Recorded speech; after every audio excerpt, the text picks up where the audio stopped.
warahmatullahi wabarakatuh. Kami dari kelompok 6 akan membahas tentang pengelolaan keuangan negara dan alat pembayaran non-tunai. Selamat. Perkenalkan, nama saya Ella Nurhasina Musi. Perkenalkan, nama saya Rida Anjita Dasri. Perkenalkan, nama saya Andi Mulyasari. Perkenalkan, nama saya Sri Wahyuni. Perkenalkan, nama saya Nabila Putri. Perkenalkan, nama saya Safira Maharani. Saya akan menjelaskan tentang pengertian keuangan negara. Keuangan negara, jika dilihat dari sisi teori, bisa mengandung beberapa pengertian. Namun di sini saya menjelaskan tentang pengertian keuangan negara sesuai dengan Undang-Undang Nomor 17 Tahun 2003 tentang keuangan negara. Yang dimaksud dengan keuangan negara adalah semua hak dan kewajiban yang dapat dinilai dengan uang, serta segala sesuatu, baik berupa uang maupun berupa barang yang dapat dijadikan milik negara, berhubung dengan pelaksanaan hukum dan kewajiban tersebut. Kemudian dalam penjelasan undang-undang tersebut diuraikan secara lengkap bahwa yang pertama, objek dari keuangan negara adalah semua hak dan kewajiban negara yang dapat dinilai dengan uang, termasuk kebijakan-kebijakan dalam bidang fiskal dan moneter dan pengelolaan kekayaan negara yang dipisahkan serta segala sesuatu, baik berupa uang maupun berupa barang yang dapat dijadikan milik negara, berhubung dengan pelaksanaan hak dan kewajiban tersebut. Yang kedua yaitu, subjek keuangan negara adalah seluruh objek keuangan negara yang dimiliki dan atau dikuasai oleh pemerintah dan badan hukum publik lainnya. Yang ketiga yaitu, menurut prosesnya, keuangan negara merupakan seluruh rangkaian kegiatan pengelolaan semua hak dan kewajiban negara yang dapat dinilai dengan uang, dimulai dari perumusan kebijakan dan pengambilan keputusan sampai dengan pertanggungjawaban.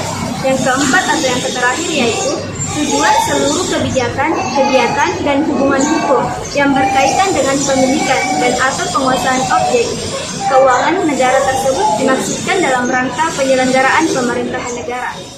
Ya, bidang pengelolaan keuangan negara.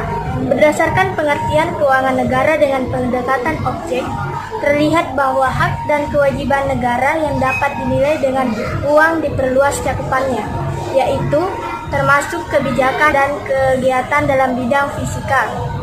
Subbidang pengelolaan fiskal mengandung pengertian segala kegiatan yang mencakup penerimaan dan pengeluaran uang yang dilakukan oleh pemerintah.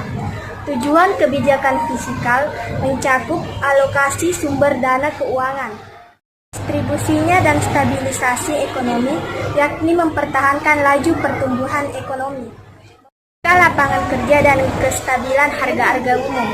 Yang kedua, subbidang pengelolaan moneter adalah kebijakan yang dilakukan oleh pemerintah di bidang keuangan yang berkenaan dengan jumlah uang yang beredar dalam masyarakat.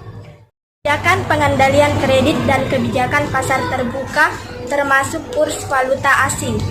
Kebijakan moneter ini dalam praktiknya dilakukan oleh Bank Indonesia. Yang ketiga yaitu subbidang pengelolaan kekayaan negara yang dipisahkan adalah komponen keuangan negara yang pengelolaannya diserahkan kepada perusahaan yang seluruh atau sebagian modal atau sahamnya dimiliki oleh negara atau sering disebut badan usaha milik negara atau badan usaha milik daerah. Yaitu tujuan pengelolaan keuangan negara.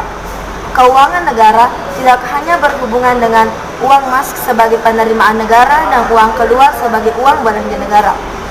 Keuangan negara juga berhubungan dengan fungsi alokasi sumber-sumber ekonomi, fungsi distribusi, dan fungsi stabilisasi, termasuk pertumbuhan ekonomi dan dampaknya terhadap kegiatan ekonomi masyarakat.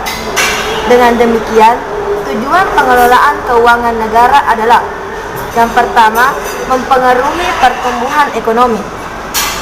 Keuangan negara melalui penerimaan atau pendapatan dan pengeluaran atau belanja negara dapat mempengaruhi bekerjanya mekanisme harga.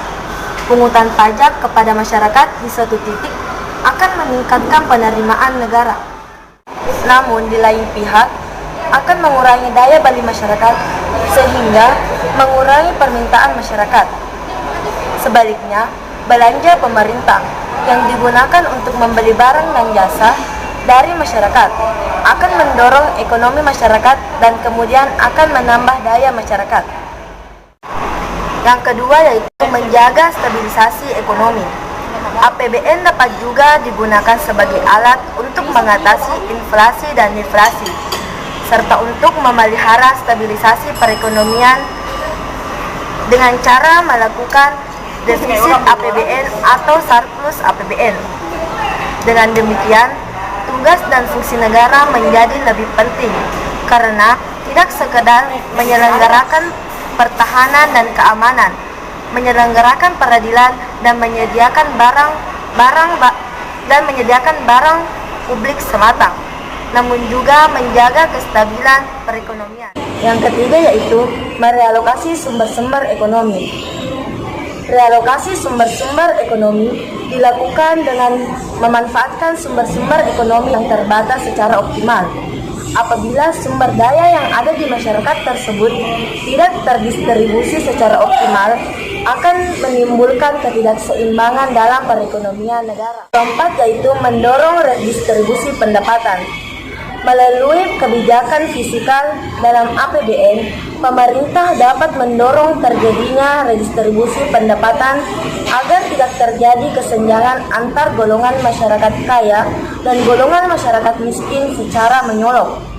Untuk menciptakan keadilan, pemerintah akan mengenakan pajak yang lebih banyak kepada kelompok masyarakat yang lebih mampu dan mengalokasikannya dalam bentuk pengeluaran atau belanja negara yang berpihak kepada masyarakat yang kurang mampu.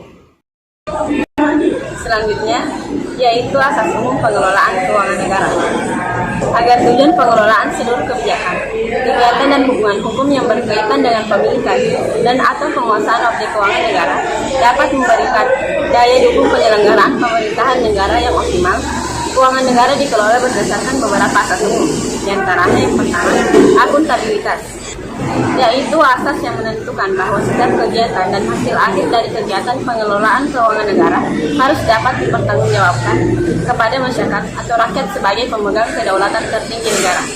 Karena pada dasarnya, setiap sen uang negara adalah uang rakyat. Yang kedua yaitu profesionalitas, yang berarti mengutamakan keahlian dan kompetensi yang berlandaskan kode etik dan ketentuan perundang-undangan. Yang ketiga, proporsionalitas, yakni asas yang mengutamakan keseimbangan antara hak dan kewajiban penyelenggara negara.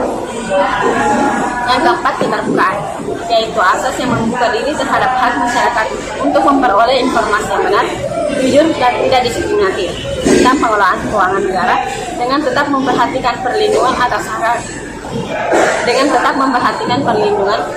hak asasi pribadi, golongan dan rahasia negara. Yang kelima atau yang terakhir, pemeriksaan keuangan oleh badan pemeriksa yang bebas dan mandiri, dan dalam praktisnya dilakukan oleh badan pemeriksa keuangan atau yang biasa disebut dengan BPKRI. Jadi sebagai kesimpulan yaitu, keuangan negara merupakan komponen yang amat penting dalam penyelenggaraan negara. Proses pembangunan tidak akan berjalan dengan lancar apabila keuangan negara tidak stabil atau terganggu. Nah, Presiden Republik Indonesia bertanggung jawab atas kegiatan pengelolaan keuangan negara yang dilakukan untuk mencapai tujuan negara. Kekayaan alam yang dapat dimanfaatkan sebagai pundi-pundi keuangan negara seperti bahan tambang, hasil hutan, kekayaan laut, serta keindahan alamnya. Selain itu, negara kita juga mempunyai sumber keuangan lain yang nilainya tidak kalah besar, seperti pajak, retribusi, keuntungan perusahaan negara,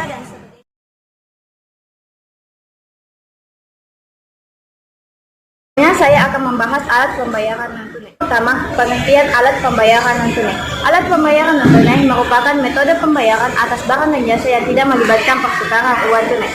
Alat pembayaran non-tunai sudah berkembang dan semakin lazim dipakai masyarakat.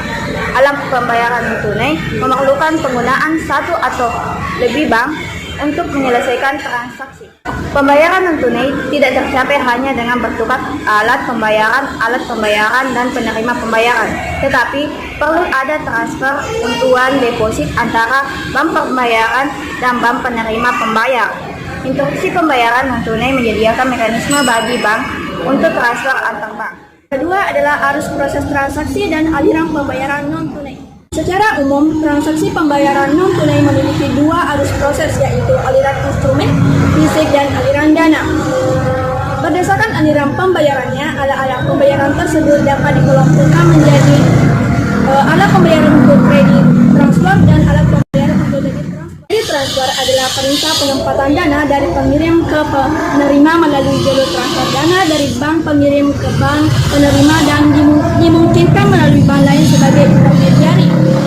Debit transfer adalah sistem transfer dana di mana perintah debit transfer dibuat atau diotorisasi oleh pihak yang memiliki dana. Pihak yang memiliki dana akan melakukan pengiriman dana tersebut kepada pihak lain. Ketiga, jenis media pembayaran non tunai. Ada 3 jenis media pembayaran non tunai yang digunakan. Yang pertama, media pembayaran berbasis kertas, misalnya cek atau perintah pembayaran yang dapat ditulis dengan tangan atau mesin ketik seperti nota kredit dan nota debit. Yang kedua, media pembayaran elektronik adalah instruksi antar bank tanpa ketergantungan pada pengolahan atau pengiriman kertas, misalnya SMS banking. Yang ketiga, media pembayaran berbasis kartu. Pembayaran berbasis kartu digunakan untuk pembayaran konsumen pada titik penjualan, misalnya kartu ATM, kartu kredit, dan kartu